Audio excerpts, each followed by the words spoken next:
Sir ముఖ్యమంత్రి చంద్రబాబు నాయుడు గారికి, అలాగే వెంకయ్య నాయుడుకి, ముఖ్యంగా బీజేపీ పెద్ద లీడర్ గారికి ఆంధ్రప్రదేశ్ ప్రజల యొక్క సమస్య తీరుస్తారని మేము కోరుకుంటున్నాం sir. Sir Venkaiah Naidu sir గారికి మేము ఒక్కటే కోరుకుంటున్నాం సార్. మేము గత 5-6 ఏళ్లగా మేము కోర్స్ కంప్లీట్ చేసి రైల్వేలో యాక్ట్ అప్రెంటిస్ కోర్స్ కంప్లీట్ చేసి మేము ఈ రిక్రూట్మెంట్ చేయకుండా మేము నిరుద్యోగులుగా ఉన్నాం సార్. వెంకయ్య నాయుడు గారికి మేము విజ్ఞప్తి చేస్తున్నాం సార్. సురేష్ ప్రభు ద్వారా మీరు మాకి ఈ రైల్వేలో యాక్ట్ అప్రెంటిస్ కోర్స్ చేసిన వాళ్ళకి ఉద్యోగాలు ఇప్పిస్తారని, అలాగే ప్రస్తుతం చేస్తున్న 1800 మంది సౌత్ సెంట్రల్ జోన్ లో ఉన్నారు సార్. వీళ్ళు కూడా కోర్స్ కంప్లీట్ చేసి మొత్తం చాలా మంది అవుతారు సార్.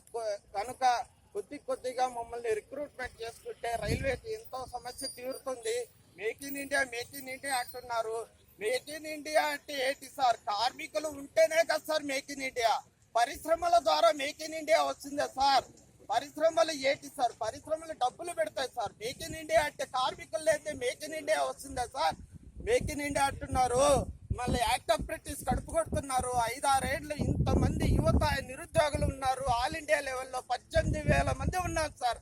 18,000 మంది కడుపు కన్నీళ్లు మీకు అర్థమవుతున్నాయో లేదో. ఆంధ్రప్రదేశ్ లో 800 మంది రైల్వేలో అప్రెంటిస్ కంప్లీట్ చేసిన వాళ్ళు ఉన్నారు సార్.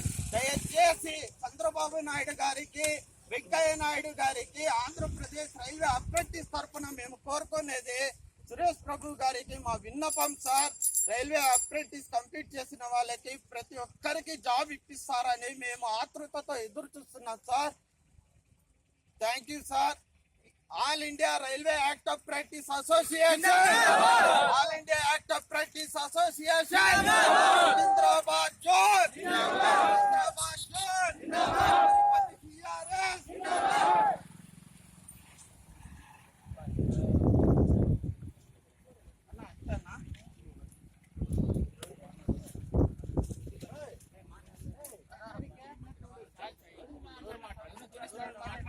తూపుదే అలడు సాయి